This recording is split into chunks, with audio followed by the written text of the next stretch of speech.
Let's begin with President Moon Jae-in's Southeast Asia tour. Today he is in the Philippines for the 31st ASEAN Summit and related meetings.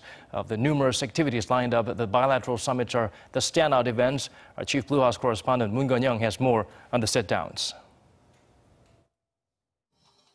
From Indonesian President Joko Widodo and Canadian Prime Minister Justin Trudeau to Chinese Premier Keqiang, U.S. President Donald Trump and South Korean President Moon Jae-in.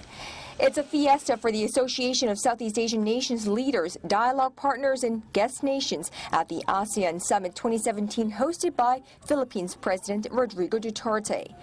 South Korean president continues to stay on course here, trumpeting efforts to build stronger economic and diplomatic ties with the ASEAN region. Over the next 2 days, the South Korean leader meets the leaders of the 10 Southeast Asian member states, those 10 and China and Japan within the ASEAN +3 framework, and in the form of the East Asia Summit, which involves the 13 plus 5 other dialogue partners, which includes the U.S. and Russia. Mr. Moon also has a series of one-on-ones lined up on the margins of the main event. On the other side of the table, Philippines President Rodrigo Duterte, Chinese Premier Keqiang, and Singapore Prime Minister Lee Hsien Loong. The highlight of President Moon's bilaterals here in Manila will be his face-to-face talks with Chinese Premier Keqiang.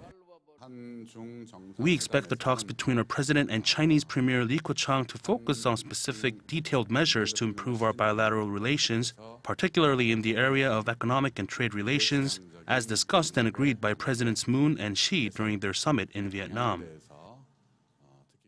Coming fresh on the heels of the Seoul-Beijing bilateral summit, it'll be interesting to see how and to what extent the two will actually end a year-long standoff over the deployment of the U.S. missile defense system in South Korea.